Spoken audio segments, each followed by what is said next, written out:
All right, we'll call the meeting to order at 6 p.m. And first business item is Pledge of Allegiance.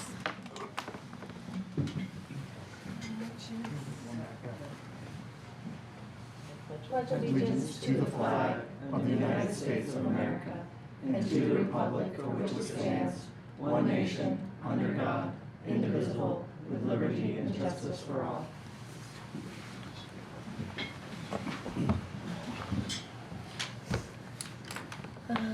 Introductions. Stephanie, you want to start? Sure. I'm Stephanie Gagne, school board member for Swanton. Elaine Nestor, school board member, Highgate. Pierrette Bouchard, school board member for Franklin. Joanne Johnston, school board member for Franklin. Megan Conley, vice chair, Swanton. Laura McAllister, director of finance and operations. Dan Palmer, co-principal for the high school at Missisquoi. Bonnie Moulton, director of human resources. Adam Blueflat, tonight's tech support. Don's here. So correspondence, visitors, and public comment. We're all here for presentations? I don't know. Okay. Seeing none.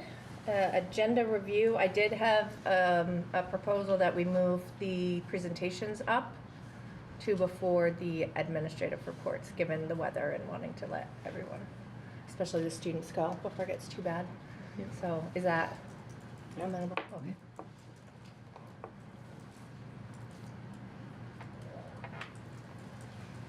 All right. On to approval of the minutes from the 27th of January. I have a motion to approve. I'll make that. Is that Pierrette? I'll second.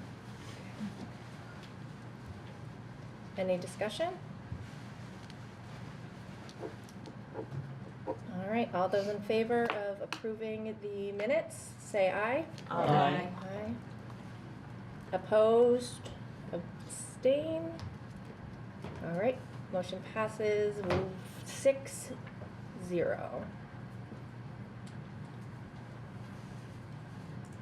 Okay.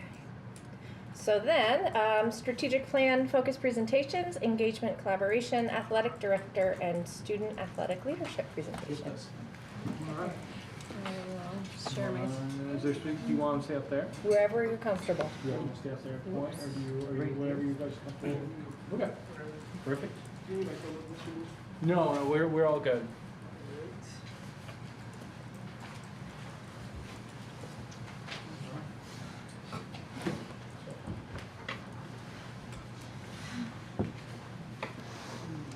All right. So before I let them get started, I want to thank you all for allowing us and our student athletes kind of come here and advocate for themselves. Something big that I've tried to start here is really a lot of student athlete advocacy. Advocating for themselves, advocating for the ideas that they want to see, and you'll kind of see that from Mason and Kemper here today in this presentation, as they, this is not just from them, but more voices than just them. But these two individuals have taken up the responsibility for the presentation and speaking up to you guys today as school board members. So hopefully, this becomes more of a trend and getting more of our student athlete leaders kind of in here talking about certain things they want to see changed or advocacy. But I'm really excited. This is the first time we're doing this, and I'll let Mason and Kemper kind of take it away from here. All right, so me and Kemper have been talking for a while about MVU athletics and about what we want to change and keep going forward. And as we all know, all our students from MVU have a lot of sports pride, and everybody at our school is a student athlete, or most of everybody is a student athlete, and we want to see some changes in a couple of different things. You tell me when you want the slides to go to the next one, okay? Switch it, please. So making MVU a better place. Our boys basketball team has been recently interested in newer jerseys with a red, white, black, and blue coloring. These wouldn't be our go-to jerseys. They'd be maybe like a retro throwback, or just jerseys that we wear 3 or 4 times a year. Also, our hockey team has been also interested in some new jerseys, as Sam Messier has designed some different jerseys for them to wear only like 3-4 times each year throughout their hockey season. Next slide, please. Helping the culture of MVU athletics. This gives MVU athletes something to look forward to. Coming up to the varsity level at MVU, it's just, there's a lot of kids that look up to the MVU varsity players and want to be like the MVU varsity players, and that starts with like what they wear and how they act on the court or on the ice. But both of our new varsity basketball and hockey head coaches, Michael Moshevitz and Colin Buer, have both shown interest in these jerseys, as well as most of the student athlete body shown interest in these. This is one of the jersey designs that we are interested in having for our basketball team. And if we go to the next slide, we have the other jerseys that we would like to add to the MVU culture, because red used to be part of the MVU jerseys a long time ago when MVU was first a thing and sports started coming up. And then the hockey jerseys. Next slide, please. Then the hockey jerseys were created by Sam Messier, and he thought this was a nice touch since they don't have very much red in their hockey jerseys. He thought, well, this would be a nice touch if the basketball varsity team is getting new jerseys, then the hockey team can also get something for their program. So other schools, we noticed that within the last 5 years, BFA has made a change from their away jerseys being green, changing to the black, and Enosburg has also done a similar thing. And their changes was pretty seamless and just kind of worked right for the school. And just recently, like within this year, BFA incorporated a like cool yellow jersey that is a nice touch to just kind of switch things up, and really it looks nice. In conclusion, us as athletic leaders would like to see this change in the MVU culture, because we think it'd be nice for people that are coming up to MVU varsity sports to have something to look up to in their older siblings or older students to see and wear and be a part of this program and something new coming to MVU. And that's all we have. Does anybody have any questions? Yeah, could you talk a little bit more about culture? Culture may mean different things to different people, but you talk about, I guess, improving or changing the culture. Been on the school board at MVU for probably 15 years. Just curious what that really means. So what I think is that just the culture at MVU is really strong. Everybody who plays sports loves the sports that they play, and just having these students come up, or me and Mason come up rather, and making these jerseys and serving, like we've talked to our teammates about them in the locker room. Everybody enjoys them, and within, like, I brought up the point today to Mr. Bean that all the banners in the gymnasium have a red outline around them, and it's kind of just red. It's always been a part of MVU culture, but Thank you. Thank you. And more questions then, Donna? I just wanted to, like, I've been an MVU graduate since the very, very beginning when it opened up, and so I kind of like, I hear you say retro, but the honest truth of it is the retro is actually blue and white. They started out blue and silver, but they couldn't find silver. But that was voted on by all the students in the school. What are the MVU colors? And the MVU colors were supposed to be blue and silver. And then what happens, they couldn't find silver, so they ended up with blue and white. So over the years, it was blue and white, and that's what it was supposed to be. And then we had I'm just giving you a little bit of history. yeah. And then we had a athletic director who started liking the red. And this is where I think you're seeing where you saw red in the history. He started liking the red, and he started putting red into the uniforms, which it was pretty, it was nice. But what happened is the red started taking over.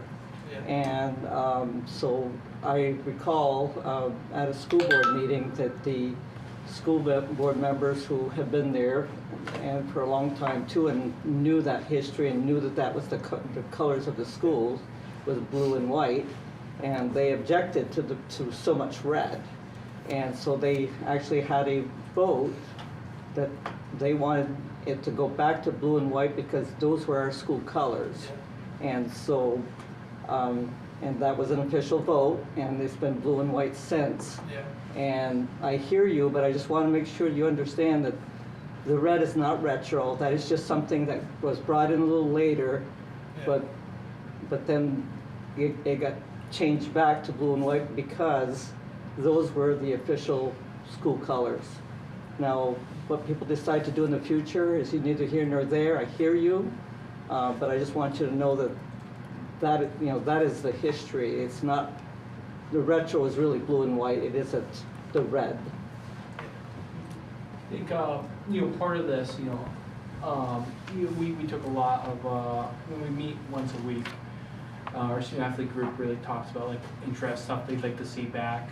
This is, a topic. I also think when we look at like colors, when we talk about like red, obviously, yeah, that's a big part of our history, but I think the objective was always kind of as a trimming color, not as like a primary thing, unless it's like an alternate, something we wear once or twice a year to kind of honor that, a little bit of history that we have had with the color. I think it's just something different. The kids like to see different, and that's why, I've supported them in this kind of, cause. Not that I'm saying white and blue are wrong and that will always be our colors, but like I said, they came to me, a group of students, athletes came to me and they're like, hey, can we do this? I was like, well, let's put together something that we can talk to the board about, advocate for yourselves, and not only, maybe we can make a change in some way here, but also you guys gain some valuable skills doing it. So that's just kind of how this conversation started, kind of what our idea around it is, and I tried to push our student athlete leaders to come out of the shell, I guess, when it comes to this kind of stuff. So I think it's great. I mean, it's wonderful to see students up here and to see that this is something you're interested in. I think having a throwback to red, it is retro. It's not original, but it is retro. I think if it's something that has a consensus and as a supportive color, I'm never going to say, no, we shouldn't support something that the students support. I'm not sure what that looks like. Can you go back just a couple to can you just put either the basketball or the hockey?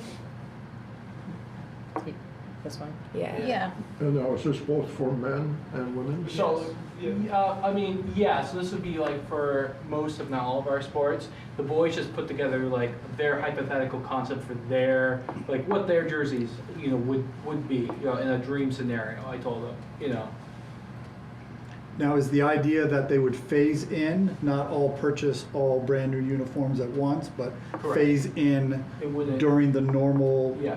During Replacement. our Replacement time? uniform cycle. It wouldn't be like, oh, we gotta do this all at once, Or if they wanted to fundraise for their own like third set jerseys that they wear 4 times a year, that would be on them. But like if it's something, like this, like I try to involve student athletes a lot when it comes to uniform designing, what they're the ones wearing it. That's how I look at it.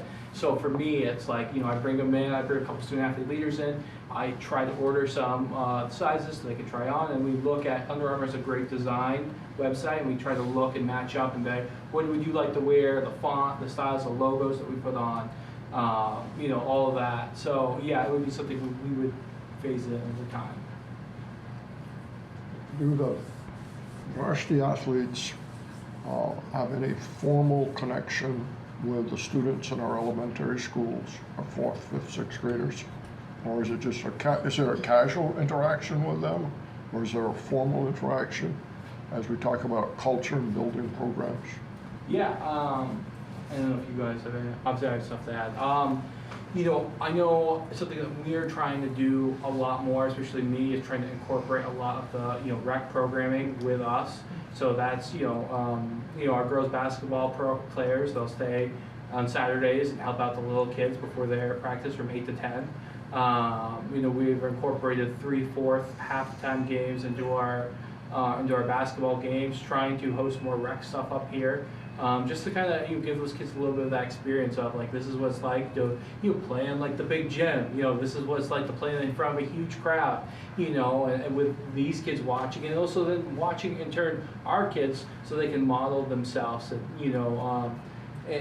and kind of embody what it means to be a Thunderbird at the end of the day. So it's something that we're trying to work closer with the rec with, but we would love to kind of continue to do. It was very impactful. I have just one experience, but with the Ducks, the youth football team, and having the varsity players come, and they were with them. We were here once, and then they came to the rec and warmed up with them and played around with them. And I know for the kids on the 5-6 team, they were really excited by that. And to your point, like seeing what it is, okay? Like especially the kids who are going up to 7th grade next year, like that, it's a big change. So to have even a small connection to MVU is wonderful. So I love that. I love to hear that you're trying to expand that even more. And I think, not necessarily like professional players, but like for some of these kids, these are, per se the professional players. These are the kids that, maybe it's an older brother or it's a nephew or whatever. They're coming here, 4 or 5 days a week, and watching their relative play or watching just a player play. For some of these kids look up to these individuals a lot because they see them a lot more than, LeBron James and, et cetera. So, I think it's huge and something that I'm trying to work more with our coaches involved and doing more fun things like that with our community. It's absolutely key, especially if we want to develop the next generation of Thunderbirds. Mm-hmm. Any other questions? I was just wondering I saw the second color that looked more like black. Is that black or is that? So that's, part of, again, like an alternate, they say away, but, something like an alternate jersey. They kind of brought it up a little bit. It's another color of interest potentially. A BFA, historically green, blue, green, yellow, and white, but have historically the basketball team and the men's volleyball team and the girls volleyball team actually have now resorted to more of a black look. It's just something different, again, something the kids have advocated for. And again, I try to support them in that advocacy. So what would next steps be for something like this? I think it's, No, yeah, I think it's, obviously it's these kids advocating, but, I think it's moving forward with, our next, having our kids involved and moving forward with like uniform designing, seeing, what it might look like, and now in the next proper uniform to order for next year, potentially something different and something new as long as, it's without obviously controversy, but again, I want to support our students, and that's why I brought them up here today. And that would kind of be my next steps. It's kind of our next cycle is try to see where we can blend it in, where, and have our kids kind of have a say in that, and go from there. It's a few teams, a few seasons that it's hard to say because there's Yeah. males and females and usually a season and then a couple of sports within that season that we buy each year. That makes Usually sense. about every 4 years, a new high school team will get a new set of jerseys. It's usually So we phase it the in. goal, yeah, because of the expense of it, it's probably one of our pricier budget items.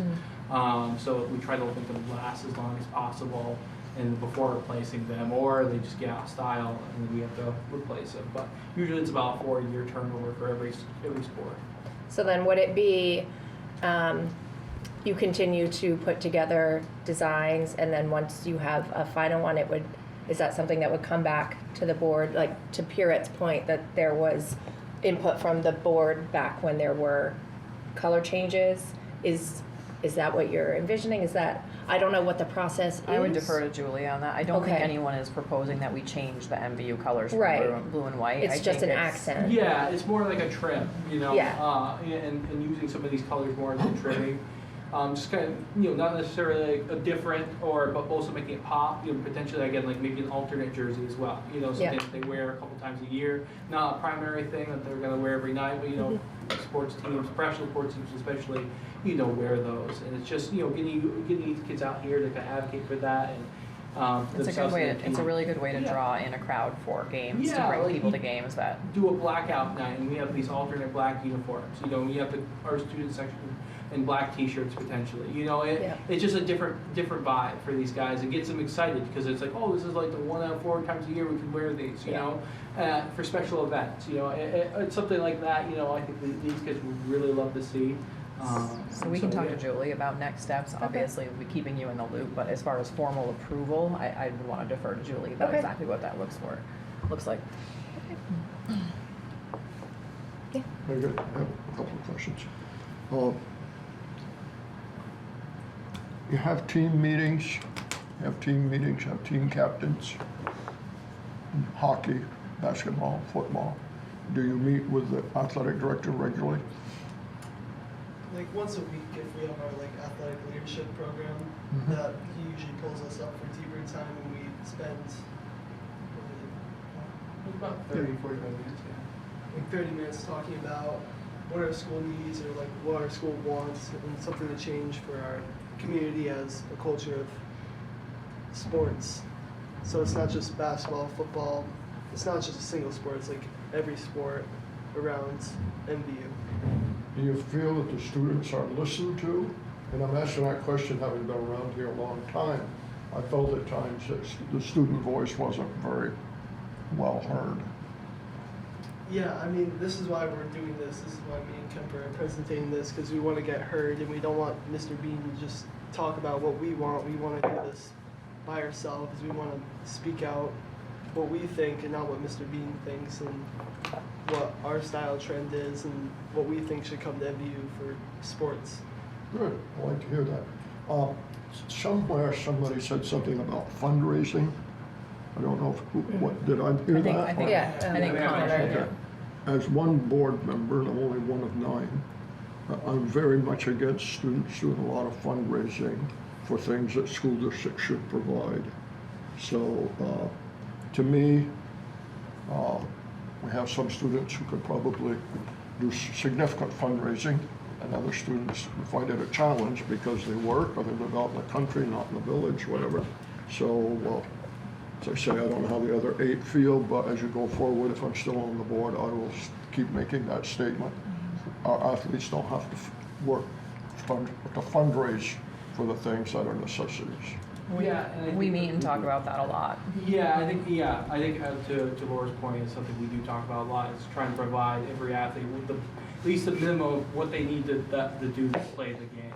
I think when it came to fundraising with uniforms, it's more talking about alternate styles of uniforms. If they want a 3rd or 4th set of uniforms for a special night or special event, then that's probably something like the hockey would have to take care of, but as far as it comes to our home and away sets, that's obviously provided by us. Thank you. I have an idea. Parents should buy the special jerseys, and then we can put our kids' names on them. Yeah, I think that's amazing. I know the kids. I know the kids want to see their names on the back of their jersey, and I know it's tough as a small school. When I tell them, it's obviously if we did that, we would have to buy jerseys for everybody every year. But that's maybe a But then we could alternate keep set. them. Yeah. Right. Well, that's what I mean. Maybe that's something we could discuss as obviously as a group and more in depth in meetings with Dan and whatnot. So. Seniors gonna have their names on them. Well, yeah. No, I'm just. Yeah. I know there's an extra set of jerseys somewhere in this building of hockey jerseys that were supposed to be sold to parents. The extra, those ones that were ordered and they were in error or something, I think some of them were marketed or for a fundraiser or something recently from Colin, There was a fundraising request for it. All of these things are board decisions, right? Yeah. But it turns into costs. I mean, the last 2 cycles that we bought of jerseys, I can't remember. What was football? Football is $8,000. $8,000. We're expecting 40 athletes out potentially, so we're trying to get 50 uniforms. Home and away, it's 100 jerseys. So where And the that's bells one sit. sport Correct. only for boys. So, I mean, that's where it's tricky. Yeah, they don't give them away. So you gentlemen, juniors, seniors? They're I'm a freshmen. sophomore, he's a freshman.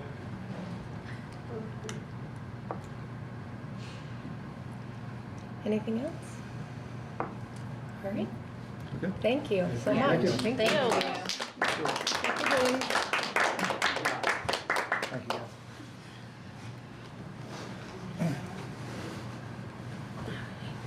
Is it okay if I come up? Yeah? We don't have to stay. No, they can clear. No, you can absolutely go. Thanks, guys. I'd say stay for the rest Right, of but it. then, you have other stuff, right? I do, but like, if it's on the agenda, I can hand Oh, it did out. you have other things? I'm I sorry. just have a board report, but I also don't want, I know everyone wants to get out of here, so it's not where else. I have no preference. I totally up to you guys. I guess I don't waste more time, not waste, but you know what I mean. It's not a Take waste. more time on a weather day. I'd like to hear your Yeah. report. Yeah. You want to hit the highlights for a couple minutes? Yeah, I'll try to be I'll quick. pass them out. Yeah, I'll try to be quick, so I can, yeah, oh yeah. Well, No, you're fine.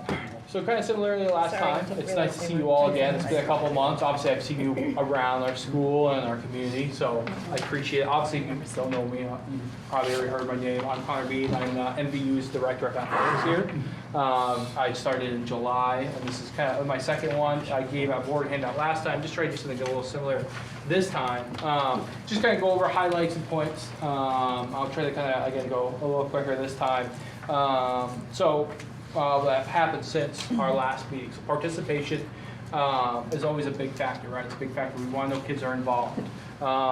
230 kids, 7 through 12, that's about 30% of our school's population are involved in an extracurricular athletic this winter.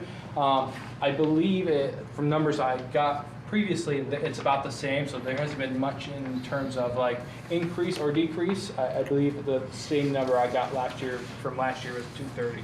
Obviously, you know, it's kind of highs and lows. I think the numbers obviously are going up. We have great numbers at middle school for basketball. We have 2 8th grade basketball teams because like we just have that many kids. We had to make hockey cuts for the first time, and I don't even know how long because so many kids came out for the hockey team. So our girls hockey numbers, I believe, will jump back up next year from the sounds of it from the youth program. So I think there's a lot more participation coming up through the ranks, which is great. Kind of what you just saw here, my second point, our student athlete leadership group. Kind of what I briefly put together. So it's just some of the stuff that we do. This is everything. We meet once a week on Tuesdays during T-Bird time. We go over stuff. Sometimes it's a topic that's going on in the state. You know, what's the VPA's role in this? Trying to get them to kind of, you know, like, again, share their voice. You know, the VPA especially wants to hear student voices. Obviously, we're focusing on other things, like stuff that they want to see. What do you want to see different here in our school? Obviously, you know, you heard it from them, is something is team uniform colors. But other things that we're looking into is, you know, doing like our theme games. You know, our student athlete committee put together all of our themes for all of our games this year. Whether it was like all of our student section dresses up as camo, or they have a blue out and they all wear blue, you know, stuff that we're trying to do together. Really trying to focus on increasing the student athlete wellness here, you know, really trying to make them feel like what I say in this group matters, what I can say can have an impact on others, not just me. And just giving them that voice of the future here, you know, advocating for themselves, as you just saw, but also, again, for the whole school. It's not just them, you know, that they were advocating for, but again, other individuals have wanted to see this. They stepped up, they put together a presentation on their own, and, you know, delivered that to you guys here today. So it's a lot of great things that we're trying to do and continue to do through our student athlete leadership group. Cancer awareness games, so we hosted 2 of them. So obviously we did a doubleheader one night for hockey, hosted both the New York teams. Great night, you know, we had a donation from, I forget the business name, but for our girls' pink jerseys this year. Raised over almost $3,500 for boys and girls ice hockey. That all went to the Jim Bashaw Fund, as chosen by our hockey teams. And then boys basketball actually did one as well. So our boys basketball coach brother is actually the treasurer of the officials committee. And what they do in the month of, at the end of January is a week called Officials Against Cancer. So we give a little speech. That's usually kind of what it is. And then the officials wear like a pink shirt, pink whistles to kind of, celebrate the day.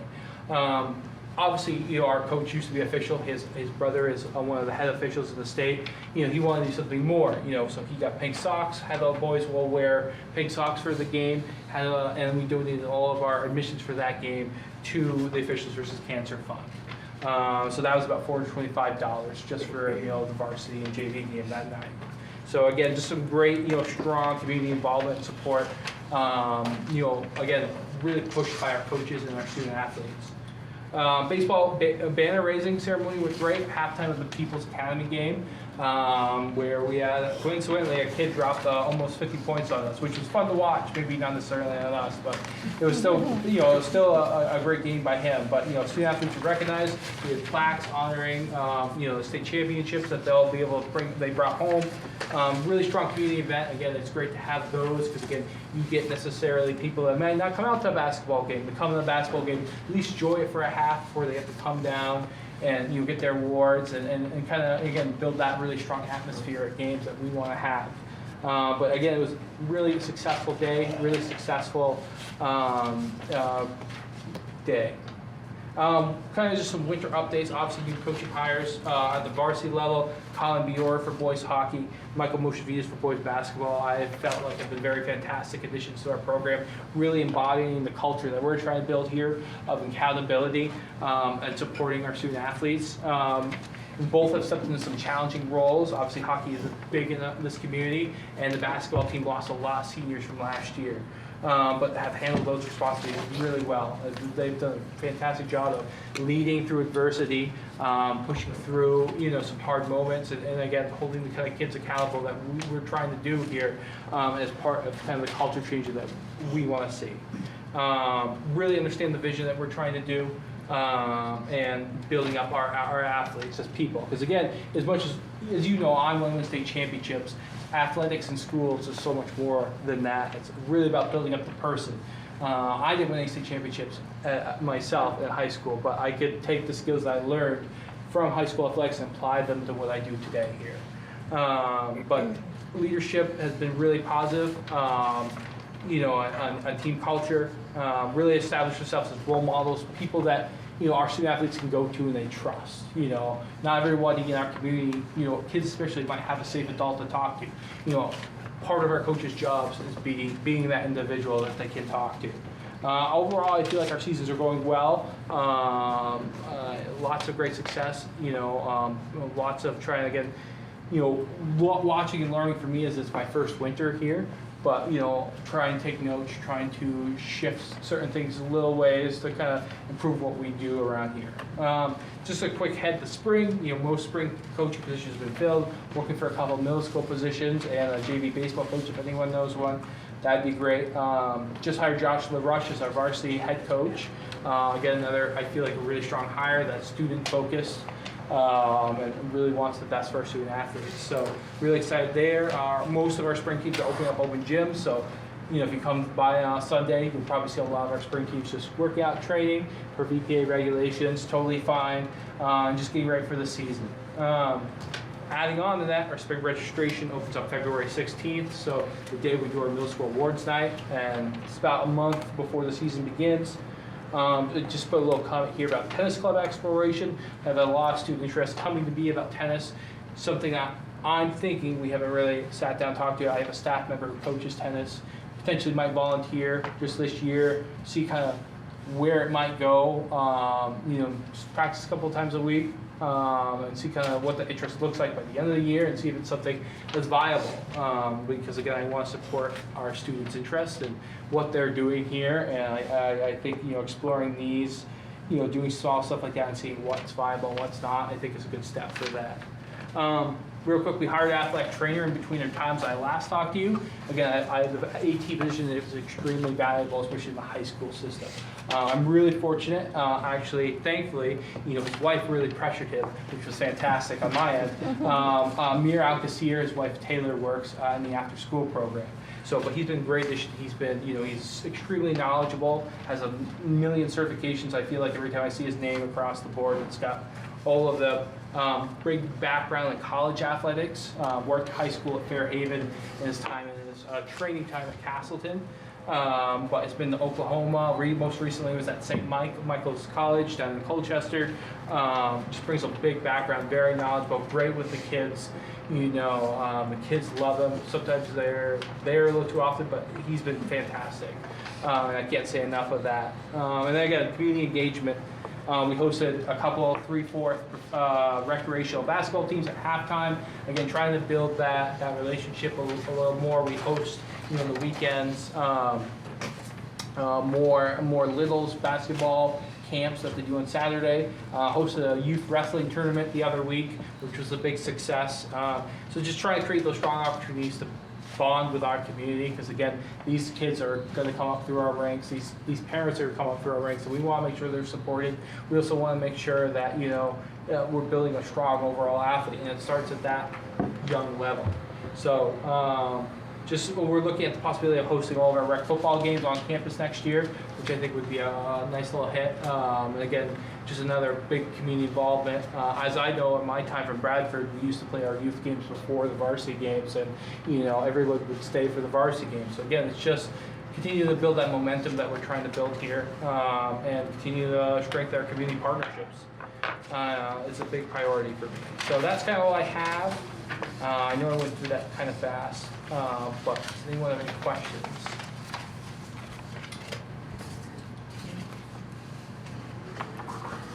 Thank you. Yeah, no, thank you guys. I appreciate everything you do for our student athletes. So, go T-Birds.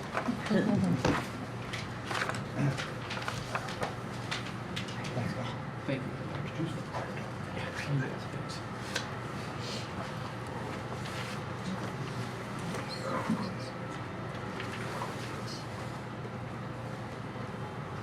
So do we want to do the admin reports at this point, since the students have headed out? Oh, I thought you had to stay for the reports anyway. It's fine.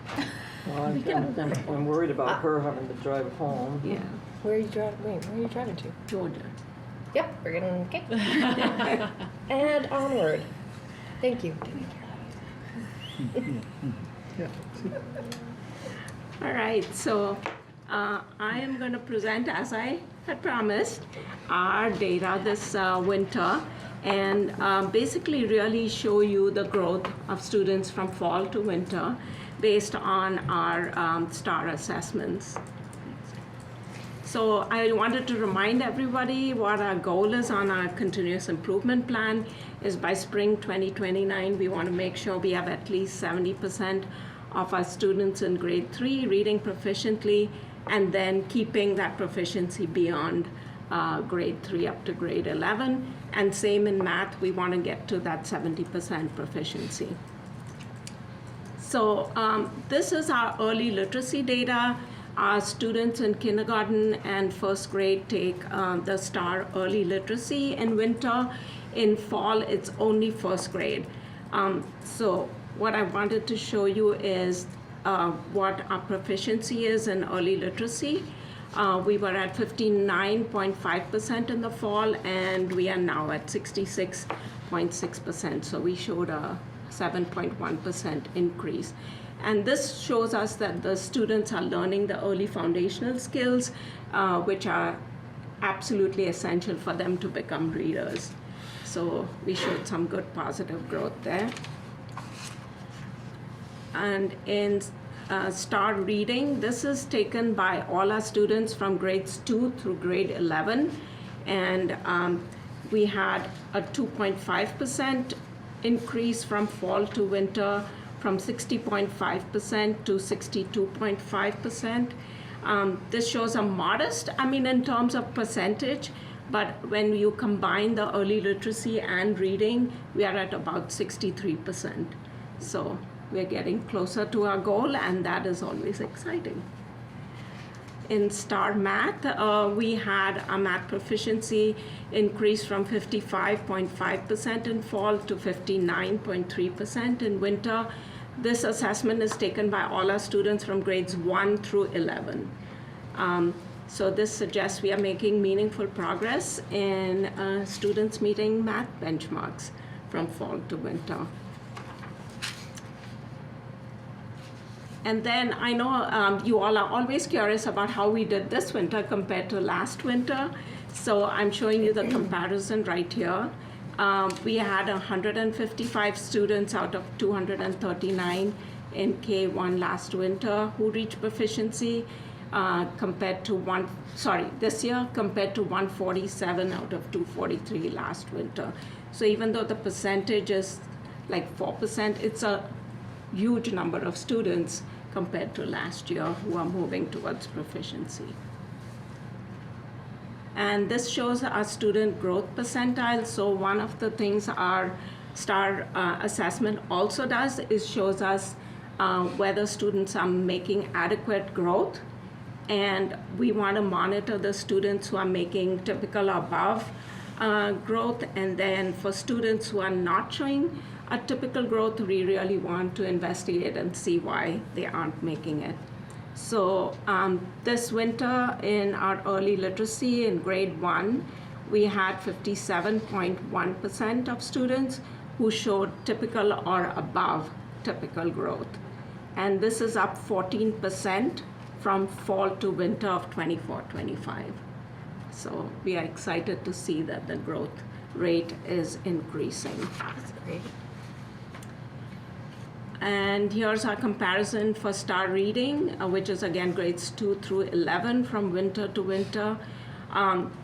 We saw, so the one good trend we saw this year, and I know MVU's really been focusing on that, is to increase participation of students in taking the assessment in grades 9, 10, and 11. Because sometimes it's a challenge to get them to take the assessment.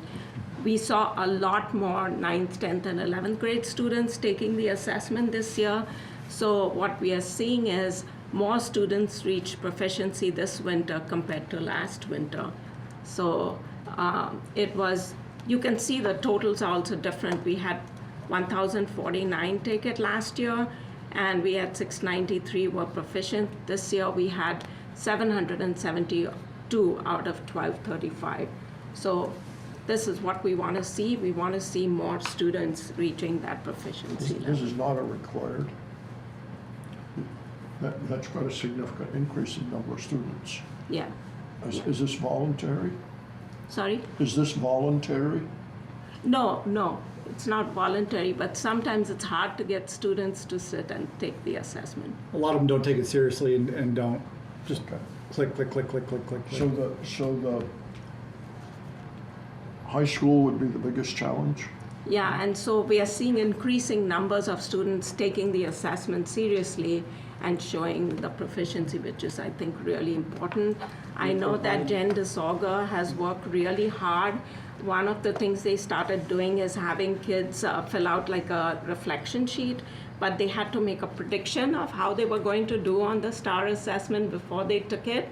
And so they were really taking it more seriously, and then they had to reflect after they took it as to whether they reached what they thought they were going to. Did they do better or worse? So that piece has helped tremendously in kids taking it seriously. So we are excited to see that their goal of getting more students to participate I in. saw those numbers and I figured Dan and Laura had some kids in the back room that we weren't all about last year. You provide incentives at all too for kids? No. Not a pizza party or anything? No. That would work for me. For some it would, for some it still wouldn't. So. Yeah, no, but I mean, Yeah, no. on top of that, Yeah. on top of what you're doing. Yeah. Yeah.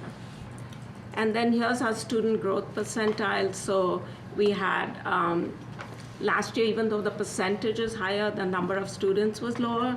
So we had 727 students showed typical to high growth. in winter last year, and this year we had 809 students showing typical to high growth. And I think that the literacy focus of MVU this year with they are now in year 2 of the literacy plan is really supporting, and we are seeing the growth in our students. This is our math comparison last winter to this winter. Again, we had a lot more students in grades 9 through 11 taking STAR Math, and we had 809 students meeting proficiency this year compared to 774 last year. This is our growth data. So we had 57.8% of students showing typical to high growth last year in winter. This winter we had 64.8% showing typical to high growth. So we are seeing an increase in the students who are showing the growth that we want them to. And then this is not in our continuous improvement plan, but I thought you would be really interested in looking at some data based on our new reading program that we started last year in kindergarten through grade 6. And this kind of shows you the growth from June to now. And so this is showing cohort data. So the graphs that you're seeing are students from where they were in 5th grade to 6th grade, and then 4th grade to 5th grade, and 3rd grade to 4th grade. And you can see the green line going up, and this is just comparing June to February. So what we saw is like 26 students in grades 6 who increased to proficiency, 27 in 5th grade, and 29 in 4th grade. So we are seeing that shift happening, which we really wanted to see that shift. And so the students who are at risk or in emergency are moving out of that. So this is great to be able to see that growth. This is our district data, but each school can see their data in their school so that they can see that movement is happening. Do parents have access to their students' testing? Yeah, so there is a home report that we are hoping to that teachers will generate and share at conferences. Okay. So we don't get it like as soon as it becomes available? The reason we don't do that is because it's hard for parents the first time they see it to really understand what it's showing. But after this year, we can certainly make that available to parents. Yeah. But I think it would be great for parents to be able to see their students' growth. Yeah, for sure. They do generate some really good graphs for parents to be able to see. So if your child was here last year, you would see their growth from last year to now. Okay. So that is encouraging. And this is the same you can see for first, second, and third graders. Again, you see the green going up from June to now. So this is a new graph that was made available to us just a week ago. So we were very excited to be able to see that growth in real time as we are looking at our data. And our teachers just had their data day on Friday. So this winter assessment just ended end of January, and all grade level teams had an opportunity to really dig into their data and look at it and see which kids are making growth, which ones aren't, what do we do for students who we have concerns about. Next one. And then I wanted to end by just sharing some stories that I've recently heard of student success. I was recently told about a 5th grade student with dyslexia who in 3rd grade was just able to read picture books. In 4th grade, he graduated to reading graphic novels, and this year he's reading series chapter books. And he's aware that he has dyslexia, but now he is seeing himself as a reader. He's able to participate with his peers. He's talking about those series books with his friends. And I think that is a huge celebration when a student starts seeing themselves as a reader because it makes such a big difference in their motivation and their perception of what they're doing. So that was a wonderful story I just heard last week. There was another story I heard about a 5th grade student with ADHD, had been struggling with reading for many years and had been receiving intervention. This was his 3rd year of receiving intervention, and as we did STAR in January, he met proficiency. And so when the parent got a phone call home, the mother was crying. She was like, she said, this is first time I'm getting like a positive phone call home about my child, because, you know, he struggled with behavior, he struggled with reading. And so those are the stories that we really want to celebrate. Sometimes numbers don't tell us those stories. And then the 3rd story I wanted to share was by a parent who told me that her child has dyslexia, is now a 6th grader, and had never seen herself as a reader, and started reading last year. And this Christmas break insisted they go to a bookstore so she could buy books. Oh, nice. Yeah. So those are some real examples of things we are seeing in terms of our students who struggle and what we've been able to do through this program. Awesome. Yeah. Awesome. Thank you. And I wanted to end the 3 stories I shared.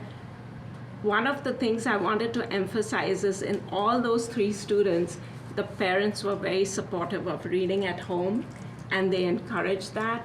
And so I want to say a big thank you to all the parents and guardians and families who are supporting this at home. We introduced the home component this year, so kids are excited about bringing books home and reading them at home.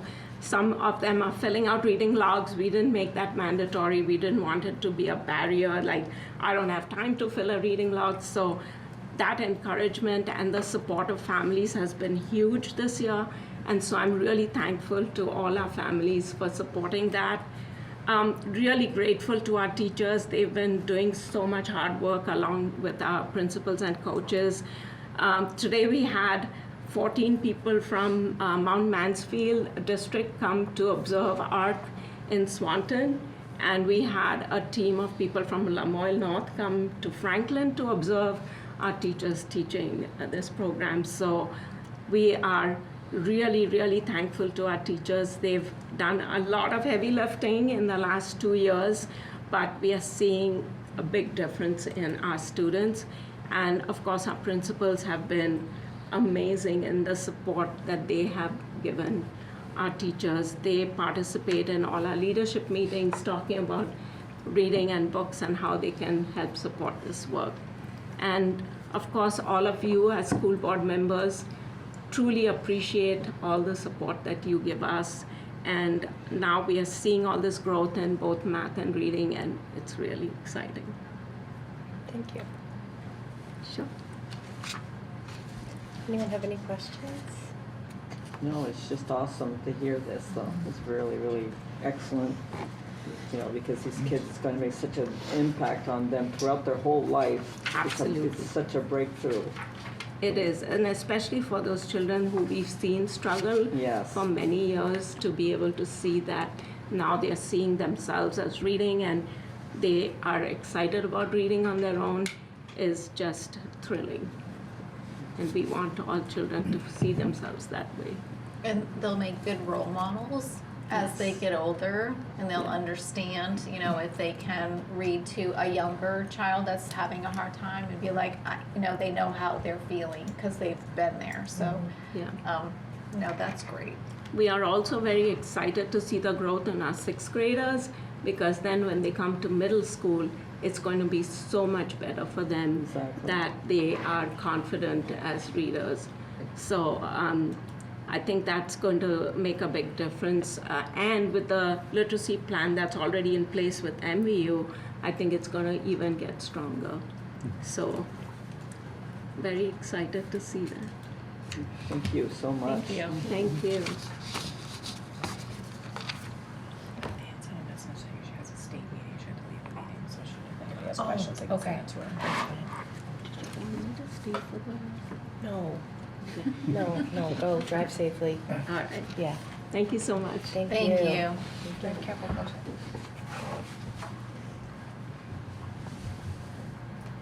All right. All right, so we're gonna go back to the administrative reports. Just a heads up that Beth Ann had another meeting that she had to go to, so she's logged off. But if anyone does have questions for her, she's happy to answer them if you wanna send her an email. So, I guess I'll start with just the MVU report. Read through it, there's a lot going on. As always. Anything that you wanna highlight? Yeah, I think there's two things just to really quickly highlight. One is we've started sending bi-weekly emails to parents. One is around attendance, so that parents are aware of the attendance concerns that we may have. You know, just how many times they're missing. Parents may not always realize just how many times their kids are missing. So we've started instituting those, and they go out every 2 weeks on Wednesdays. And then also missing assignments. So on the opposite week, a missing assignments report also goes out to parents via Parent Square. And sometimes it's designed to help keep parents in the know and to let them know if your kid is slipping, this is what's going on. So we met with all of our teachers and we said, hey, make sure your attendance is accurate, make sure your assignments, if the kid's missing an assignment, make sure you tag it as missing. So therefore, and it's generated some great conversation, and lots of parents are getting involved all of a sudden, which is fantastic, which is great. Yeah, I got that email. I wasn't going to look at anybody. I was not going to look at anybody. The only other thing I really want to highlight is with our aspirations work through VSAC. Historically, our 9th grade has always just gone to UVM, and that's just what we've done. Through our aspirations work, what we've done is we've taken a lot of the feedback from that and realized that, you know, we've split them up. So what I mean by that is we've given students the opportunity to go to 4 different colleges, not only UVM, St. Mike's, Champlain, and also SUNY Plattsburgh. And we've also offered AWI, which is Advanced Welding Institute, and the Vermont Construction Academy. So next Thursday on the 19th, the 9th grade teachers, myself, Jen DeSorger, guidance, we're all boarding different buses with kids, and kids were able to select which ones they wanted to go to. And we really kind of highlighted this, you know, if you want to get into nursing, you want to get into education, you want to get into, you know, cybersecurity, these are the colleges that you want to take a look at. So kids actually have a little bit more buy-in on that and more say as to where they're going to go. And so a lot of the people who have graduated or are alum of those colleges are going to go with them to those schools to help kind of give them a little bit of a, you know, an explanation as to why they maybe went or talk about their experience. So we have college tours all set up, college visits, meeting with departments, college tours, and then the kids get to eat on the campus, and we'll have them all back here by 2:30 for dismissal time. So we're really excited for that. It's the first time we've done that, really kind of split them up that way. That's great. Yeah. I'm excited by Real that. exciting. Yeah, no, it really is. It's good because it's not just a one-size-fits-all opportunity. They really have the buy-in of where they want to go. And I was kind of surprised that the largest group of kids actually want to go to SUNY Plattsburgh. More kids have Really? signed up. Yeah, I was really surprised by that as well. And there's a couple of us. I'm a Plattsburgh alum. There's a couple other people who are Plattsburgh alums, and we're all going to go with them. And so it's exciting because maybe it's one they've heard about, or maybe it's one that they've never visited. And It's so out they of want, state. Right. I'm just gonna say they want to go out of state. Yeah. That's what It's not too far, but it is out of state. Exactly. I mean, it's It a is. safe distance. Right, exactly. I thought Yeah, that it too. is out of state. So yeah, no, we're excited for it. So yeah, we'll do that. I'll put that in our next board report about how that went. So I like how you're incorporating the trades too, because not every kid wants to go the college path, but they think there's no other options. Right. Giving them a door. Yep, and there's 2 options. So we'll do Advanced Welding Institute in the morning, and then around 11:30 we go to Vermont Construction Company, so they and can Ross, go to both. they go to both. Oh, that's Wow. great. Yep, so they're going to go to both. And Ross Lavoie, who used to be down at Yes. Northwest Yes. 10, Yes. he is now at the Vermont Construction Academy. Yeah. He's going to help, and he's also a UVM or an MVU alum. He's going to help lead us through all that, talk about what they have to offer. Yeah. So I think it's just a great opportunity for our kids to be hands-on. And again, it's not that one size fits all. It's giving kids some buy-in, some choice. Yeah. Christy, I don't know if there's anything you wanted to add, or. I was just going to draw attention to it's History Night season. It's the week before History Night, so that's on Thursday next week, the 19th, from 5 to 6:30 at night. Students will be there with their projects, and you're all welcome to come by and see them and talk to them and look at the great work they're doing. Anyone have any questions for them? And there's the high school cabaret right after that. So you could go right from the history night right into cabaret. With Aaron Garza. You could ask for anything more. I know. Full night of entertainment. All right, well, Is that a thank you. fundraiser for the administration? No, it's not. Yeah.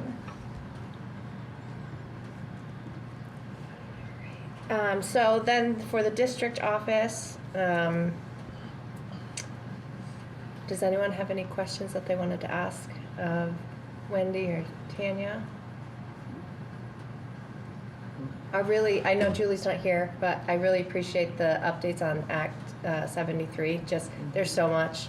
So having it in a concise little like bulleted has been super helpful. So I hope she can continue to do that.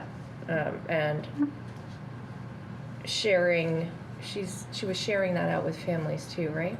I feel like we got one on Parent Square. I think she's sharing the district newsletter Yeah. as a whole out to families. Yeah, that was great. I hope that continues well. But I didn't have any questions, just that comment that I really like that. Anyone else? Tanya, Wendy, anything that you want to highlight? I don't have anything specifically. I think it was a pretty quick update this month. Seemed like the month went by quickly. But I think just the fact that we got that report back from the AOE and we're slowly making progress toward those target areas. I think that's nice to highlight in terms of the number of students out of district and meeting those targets. So we're getting there. Were there any surprises in the? And,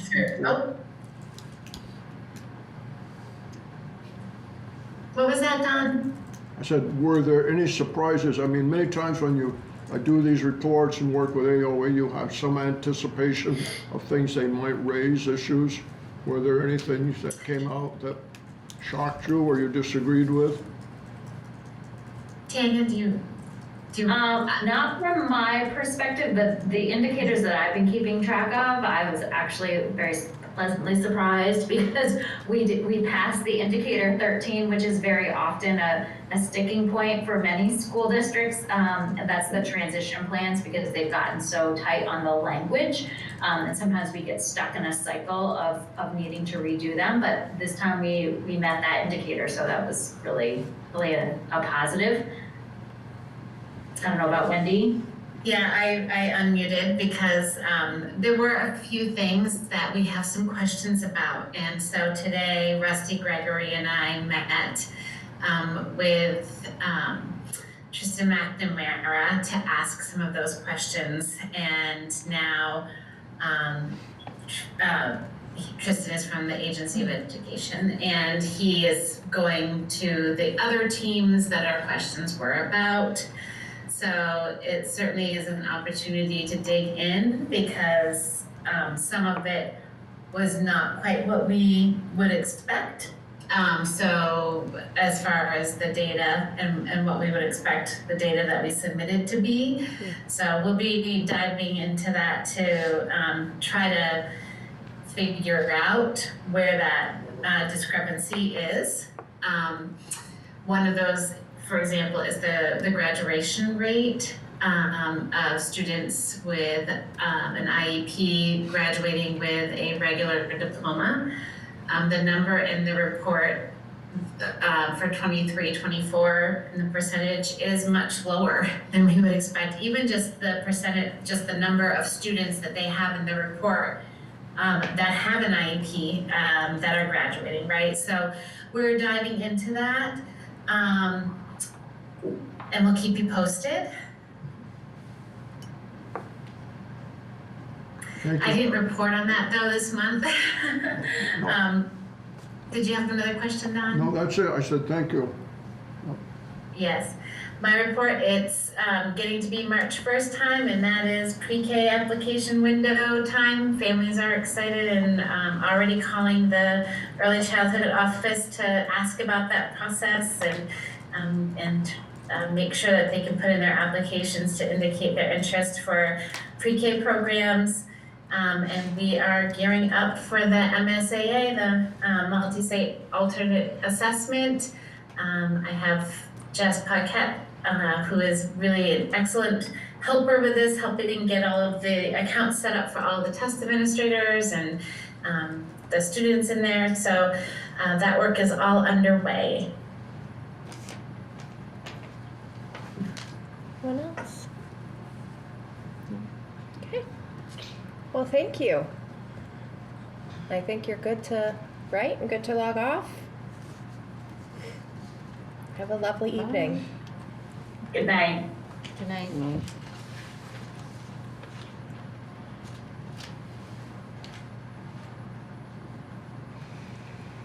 All right. Laura, you're up. I think Elaine has the warrants. Elaine, you're up. I'm just wondering, excuse me, I'm just wondering, do we still need Dan? I'd like to see him be able to go if he wants to. I don't like the roads and all that. Right. So there's potential for his need an Yeah, executive okay. session. All right, that's I what don't wanted to know what if it you need is. him. Right. If you- Maybe. Okay, then yeah. Okay. If you guys call me in, but I'm willing to stay for it. Bonnie, I'm gonna look to you because I don't know what it's about.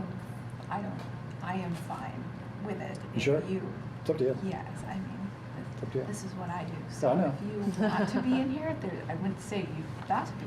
It's your call. Doesn't matter. I'm not worried about driving, but. You know, no word will keep you. Okay. No, I'm not worried about driving, so. Okay, Yeah, yeah. all right. He ran with the bulls. You're right. That's right. I forgot. Driving is nothing. Piece of I cake. forgot. Safety of a car. All right. Check warrants for the month of January. We had accounts payable in the amount of $1,90,982.10. Payroll checks, $44,332.16. Payroll other disbursements, $2,662,469.13.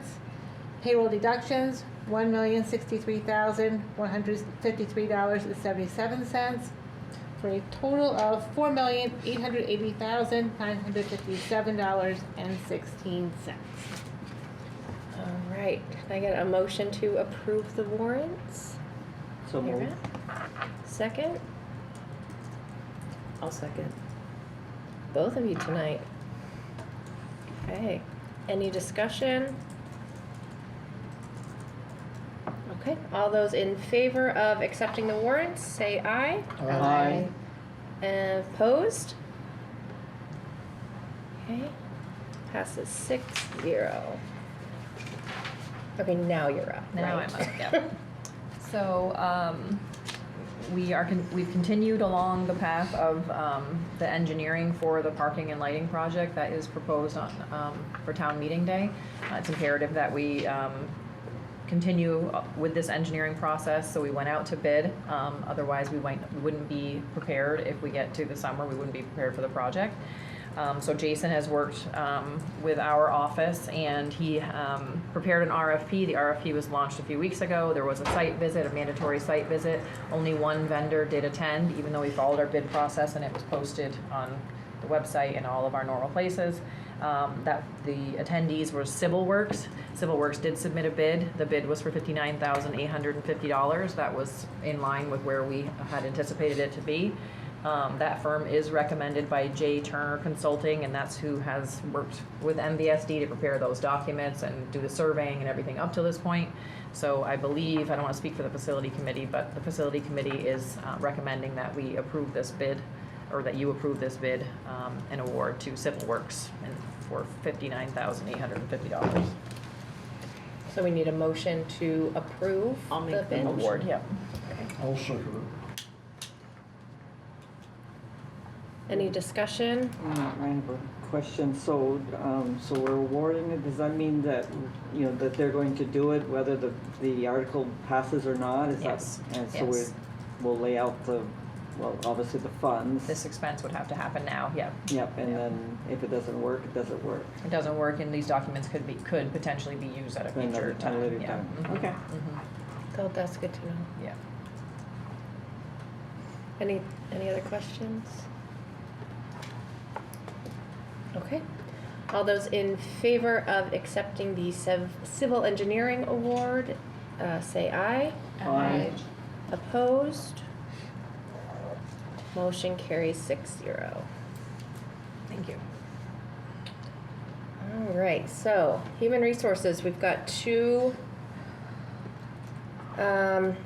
items, yes? Yes. So the first one, we have a resignation from a professional staff. It is the Highgate School nurse who has submitted her resignation effective at the end of next week to accept a position in the private sector. Okay. So we are just looking for the motion to accept the resignation. I'll make that motion. I'll second. So do we have a plan or someone that will help or? Actually, we posted it, Yeah. hoping that we can get someone in, and we had a significant more amount of interest than Really? we had anticipated. Wow. So interviews are actually set up for tomorrow. Wonderful. So it's a pleasant surprise. Yeah. Is that just for the regular year position? It is because of the nature of the year, of the time of the year, right? Any hire we do after July. Well. But the hope would be that it would be somebody to finish this year, and hopefully that would Want to show interest in continue, continuing yeah. into next year. That's Yeah. awesome. Any other questions or? Okay. So all those in favor of accepting the professional educator letter of resignation, say aye. Aye. Opposed? Motion passes 6-0. The second one is unemployed leave request that we would ask to do in executive session. Okay, so we need a motion. A motion that To- there is a finding for executive session as premature public knowledge would put the individuals involved at a substantial disadvantage. I'll make that motion. What Bonnie said. Yeah, second What you it. said, just I'll put second that. And that was Elaine and Stephanie? Yep. Okay, so all those in favor of the finding for executive session, say aye. Aye. Opposed? Okay. So before we go in, do we want to do just the future agenda items and meetings? There's nothing for when we come out, right? That would need, like, follow-up. Okay. So future agenda items, board reorganization, attendance update, participation rates in after school, extracurricular programs, alternative programming in MVSD, negotiations, and insight data. The next board meeting is our budget informational meeting, Tuesday, the 17th at 7 p.m. right here in the MVU library. So we encourage everybody to join us and have your questions ready, and please share with the community that is when our budget informational meeting will be. Next Tuesday, 7 here at MVU library. Are we going to start early, or did we decide not to do that, or? Remember we had talked about starting at Meeting. 6:30? We have a student success committee meeting. But no, the next one says the next board meeting is March 10th. We will at need 6. to, have one item for business. I believe the union is ratifying the agreement, the support staff agreement. This and- Friday. This Friday, So that'll be before the, So we should probably start at 6:30 or something like that, or 6, or? Well, there's supposed to be a I student don't know what when the success. student success is. I don't know what Is the that time at that is. 6? Because that's what we had talked about, so. I don't think anyone thought that there was any I think we said it was pressing like only issues. if we needed it, but it doesn't Right. work to wait until March because then we'll have new board members that were not part of the, yeah. Well, Right. could we just do it afterwards then? If you guys are meeting at the I mean, I don't know if we need the full hour either, so we could always Mm. just contact Julie and Yeah, see. I think maybe Julie can reach out and plan that on Monday, or I don't know, maybe not. Is on that an Monday. executive session have to- item? We have to We warn have it. to warn it. I don't know. I forgot about student success, so Is And Julie no, I back? believe we have to approve Is Julie back the, next month? she's back The on agreement. Sunday, I think, but In we have to open warn session? it before then, so. It has to be an open It has to session. be an Oh, open yeah, session, yeah. Okay. Yeah. But the info meeting won't take No. too long, probably. Yeah, that's what I'm thinking, we could probably Do it do it after. after, but it has to be on the agenda. That's I the can, thing. I can email her about that and Yeah. make sure, and then if it doesn't work, then, we'll put out another suggestion. Yeah, well, I also wanna, just a reminder to the board, especially if there is an agenda item, to make sure that you're planning on being here.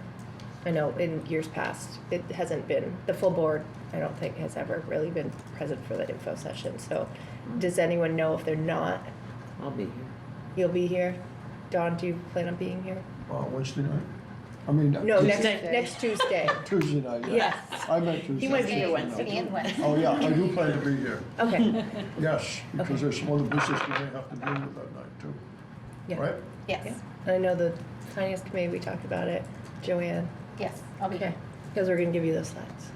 Yeah. The invisible ones that I have to make up. Is that at 7 p.m.? Informational meeting. Okay. The informational meeting is at 7, yes. Okay, And I'm just then, to note to myself to make sure I get it on the sign up front. So I just want to make sure that. Are we meeting here for student success, I did she think say? yeah, I think So we're so. gonna We might probably as need well. it around 6 So we're then? here at 6. Yes. Okay. Oh, so student success is at 6? yes. Mm-hmm. And that's a full hour? It doesn't need to be. Yeah, I I think it's don't just a know if we need recap. it. We can, so, I don't- okay, so we'll just do student success, and then we'll do even at Business. 6:45 would be fine. Yeah, it's not gonna Okay. take long. There may be another issue that will come up, but I won't know until end of the week, but there may be a request, I may be calling Rennick or Julie to see if there's another item that can be addressed, but it's not that critical. Is that something that could wait to the March 10th? We can discuss it, it's a personnel thing, maybe Oh, we can okay. discuss it next session. Okay.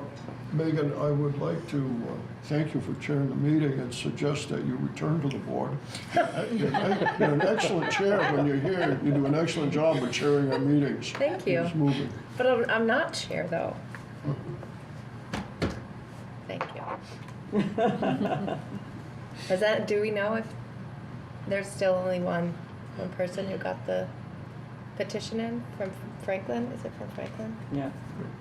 Elaine got hers and. Well, I would hope. Yeah, but there's still an empty Highgate know, seat. the I was Highgate- chasing people I- down. I started threatening I was gonna write them all in. I know who I'm writing in. I might have an in for Highgate. I'll let you know later. I might We got have a one. petition, get people, now we need 30 write-in votes. Oh. They missed the Well, deadline. I just thought we could just appoint them. Oh, we can do that too. Yeah. Yeah, if it's empty, Yeah. if there's no write-in, yeah. All right. Anything else that needs to be covered before we go into executive session? And we are inviting in Bonnie and Dan. Okay, And we have to make a We have motion. to make a motion, yeah. right. I'll make that motion. Stephanie's making motions. I'll Go. second it. All right. Yeah. Will adjournment take place prior to the executive session? Yes.